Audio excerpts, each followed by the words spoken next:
Behind the walls of the Marquis de Sade's castle, he committed horrors in the name of his hedonistic fantasies, but he couldn't keep his secrets hidden forever. One of his servants fled the castle in terror.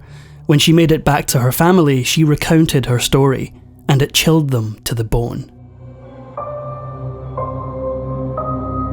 His parents called him Donatien Alphonse Francois. Since his mother was distantly related to the royal Princess de Condé, she served as her lady-in-waiting, meaning he was born in the luxurious Hôtel de Condé in Paris. His father, the Count de Sade, got to enjoy the fruits of his wife's labour and live in one of the most extravagant palaces in all of France. When de Sade was just a boy, his father abandoned the family. Not long after that, his mother joined a convent, leaving the young child all alone in the Hôtel de Condé. The servants spoiled the young boy rotten. They indulged his every fantasy, never saying no. Young Donatien wasn't the only boy running around the halls of the palace. Louis-Joseph de Bourbon, the Prince of Condé and a close relative of the king, was around his age. De Sade's caretakers made the two boys playmates, hoping to instill a lifelong friendship that could help de Sade later in life. They underestimated one thing though. At any age, the Marquis de Sade did not play well with others. One day he and the prince had a disagreement. The prince assumed that as the more important of the two, de Sade should defer to him.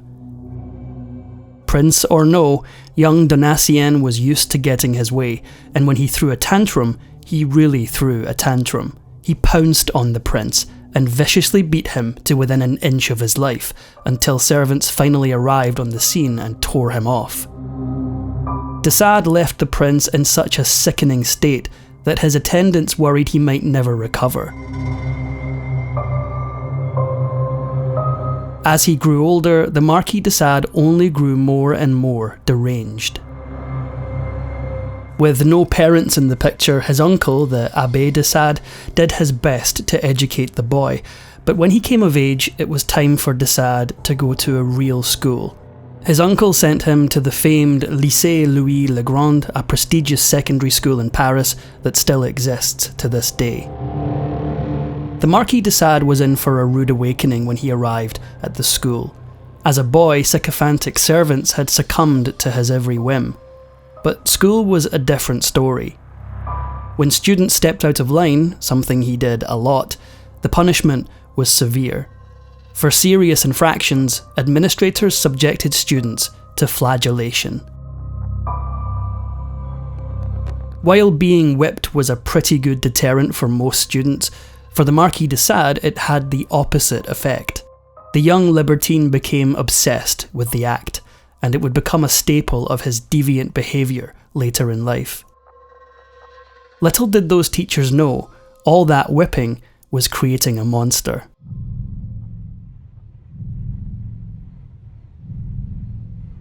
When it came time to find a wife, the Marquis de Sade married Lady Montreuil in 1763.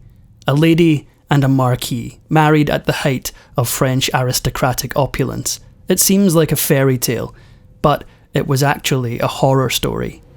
The Marquis de Sade's marriage produced 2 sons and a daughter, but his heart wasn't really in the family life. In the years that followed his marriage, de Sade lived mostly in Paris, where he started to indulge in his deviant fantasies. He made a name for himself with his libertine lifestyle and obscene hobbies. He became so infamous that the local authorities put him under surveillance, keeping close tabs on his activities. His behaviour got him imprisoned for several short stints until the Parisians finally got fed up with him. They exiled him to his castle in Lacoste and washed their hands of him. Of course, that wasn't the last they'd hear of the Marquis de Sade. Our boy's adult life truly began in 1767 when his father died. His dad had gone by the Count de Sade, but Donatien decided he liked the sound of Marquis better. The The spoiled, quick-tempered boy was now a spoiled, sadistic man, and behind the walls of the Château de Lacoste, the Marquis de Sade began experimenting with his wildest desires. He hired only the most attractive young men and women to work in his castle, and forced them into his salacious bedroom activities.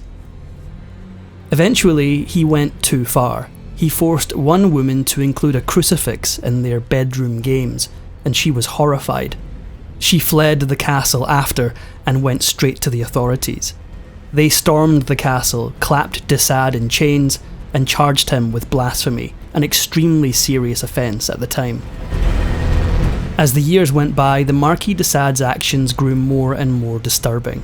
In 1768, he found himself in chains yet again.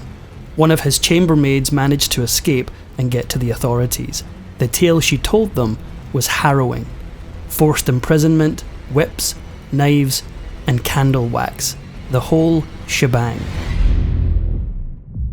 In 1772, he and his manservant Latour were convicted of sodomy with 4 women, and in the 18th century, the sentence for sodomy was death. For the first time, at least in the eyes of the law, the Marquis de Sade had truly gone too far, and now he had to flee for his life. De Sade and Latour ran away to Italy one step ahead of the authorities.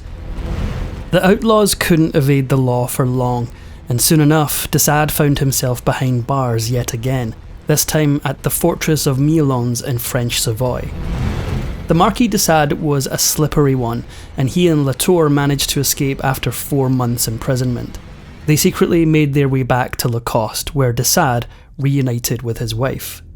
Wild debauchery erupted at the Château de Lacoste once more, and if you think his wife was simply a beleaguered bystander in all of this, think again.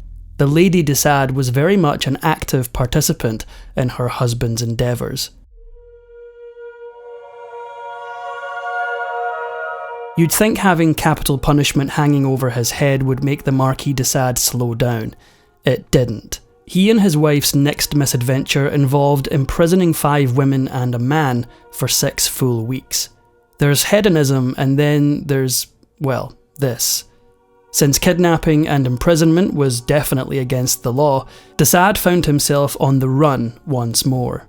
Back to Italy he went, but the Marquis de Sade just couldn't stay away from his sordid pleasure palace for long. The Château de Lacoste was the Marquis de Sade's happy place. He returned from Italy yet again in 1776. After the better part of a decade evading consequences for his actions, he probably felt invincible, but his number was about to come up. He got news that his mother was deathly ill and wished to see him one last time before the end. De Sade, who hadn't seen his mum since he was a child, packed his bags and headed to Paris. He was completely unaware that he was walking into a trap. In the end, it took a cruel trick to catch the Marquis de Sade, though it's hard to say he didn't deserve it. The letter from his mother had been a ruse. In reality, she had died much earlier, without a single word sent to her delinquent son. As soon as de Sade arrived in Paris, the authorities captured him once again. He'd been imprisoned lots of times before, but this was different. At the very least, de Sade managed to successfully appeal his execution order in 1778. However, while that should have meant he was free to return to Lacoste and get back to his disturbing hobbies, this wasn't the case. When she heard news of his appeal, de Sade's mother-in-law, Madame de Montreuil, personally wrote to King Louis XVI asking that de Sade stay imprisoned. He might have earned his freedom if he'd simply expressed remorse for his actions, but that was the one thing the hedonistic Marquis simply refused to do. He wrote to his wife in 1783, right in the middle of what would end up being an 11-year imprisonment, "Either kill me or take me like this, for I will not change." After being passed around various fortresses, de Sade ended up at Paris's infamous Bastille. And this is when he wrote his magnum opus, The 120 Days of Sodom. And if you want to know what it's about, you can look it up. Let's just say it's exactly what you'd expect. Obviously, if one of his guards found what he was writing, he'd be in serious trouble. From his imprisonment, de Sade managed to procure an extremely long, continuous roll of paper. He wrote in tiny handwriting on the long scroll to fit the entire book on a single page. Whenever guards were around, he tightly rolled up the paper and hid it in a crack in the wall. This scheme worked for a time, but then, in 1789, disaster struck.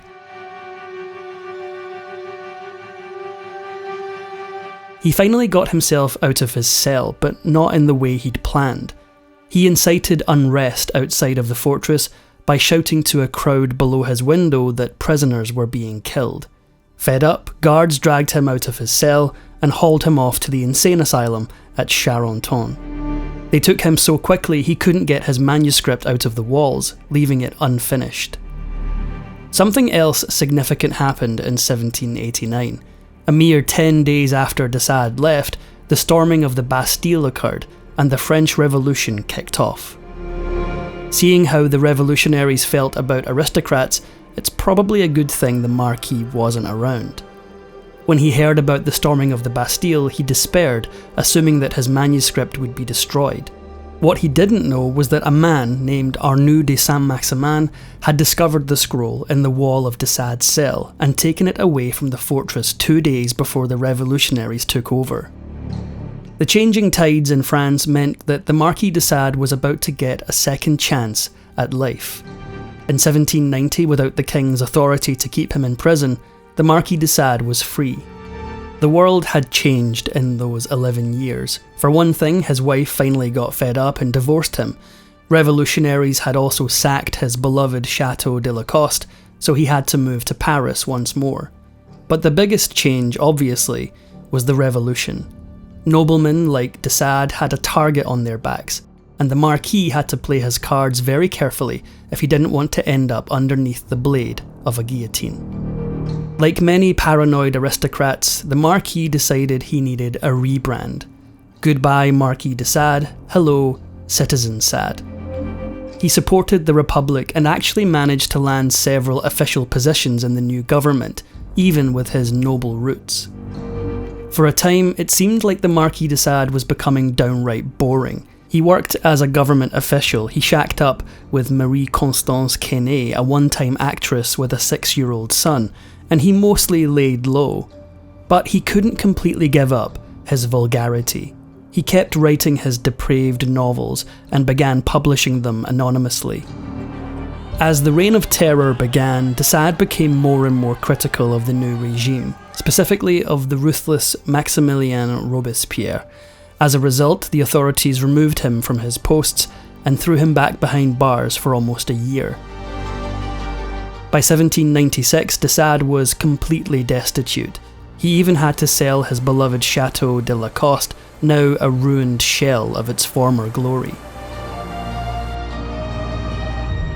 Moving back to Paris, he eked out a humble existence. He released 2 of his most widely read books, Justine and Juliette, and like all his other works, they shocked readers. Unfortunately for de Sade, one of those readers was Napoleon Bonaparte, and he wasn't about to let the author of such scandalous books roam free.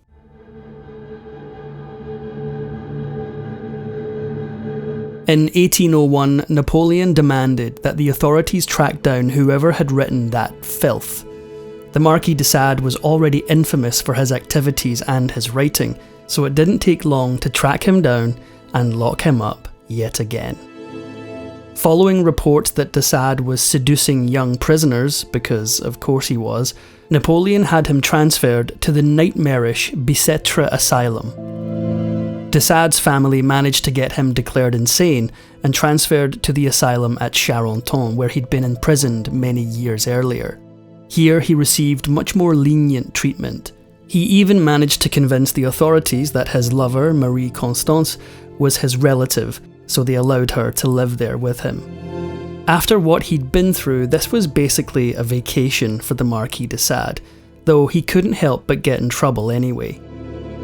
Charenton's director, Abbé de Comier, was remarkably progressive for the time. He encouraged de Sade's writing as a form of therapy.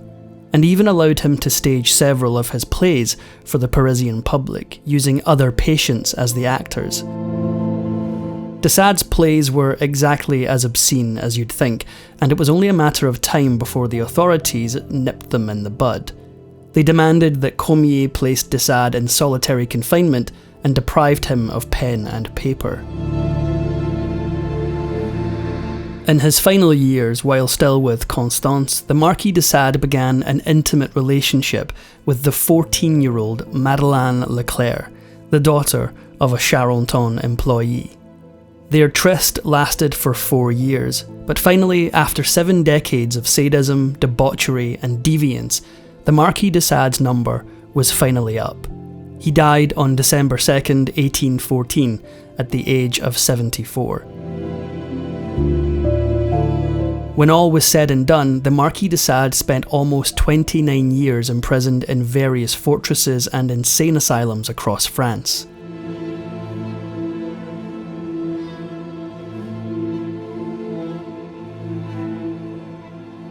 Though many of his works survive, there are entire troves of de Sade's writing that are lost to history, all thanks to his son's cruel betrayal.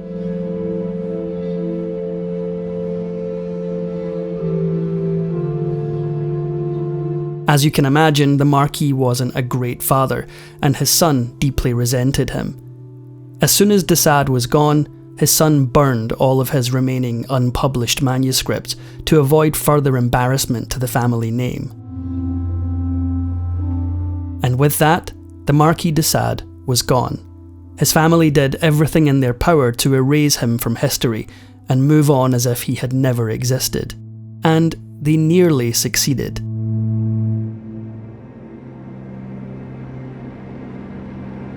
He remained almost completely unknown for over a century thanks to his family's suppression efforts. The few works of his that remained were all locked up in the infamous section of the National Library in Paris known as Enfer, or Hell. However, in the mid-20th century, one of his descendants, Xavier de Sade, took an interest in his disgraced ancestor. Xavier had never even heard of the Marquis until the 1940s, when he started researching and uncovered a store of de Sade's papers at the family chateau. He worked with scholars to have these papers published, and he worked tirelessly for the rest of his life to ensure that the world knew the Marquis de Sade. Thanks largely to the efforts of his family, the Marquis de Sade is well known today. The family continues to capitalise on his legend, owning a trademark on his name, a line of luxury goods called Maison de Sade, and even a Sade winery, with the Marquis signature on their bottles. For the horrors he committed on his unconsenting servants, the Marquis de Sade got off pretty easy. But he very nearly met a painful end years earlier. One of the servants who fled his castle in his heyday ran to her family and told them what the Marquis did to her. Her father, understandably, was horrified and furious. The authorities had proved incapable of stopping de Sade thus far, so he decided to take matters into his own hands. He travelled to Lacoste with one thing on his mind: vengeance. The Marquis de Sade was a lot of things: cruel, sadistic, depraved, and lucky. When his employee's father came to Lacoste, he brought a loaded pistol and a bullet for de Sade's heart. The man got within arm's reach of the Marquis, drew his weapon, and fired. But it misfired, saving de Sade's life. Once again, it seemed as though he was being watched over by a guardian angel. Or a demon?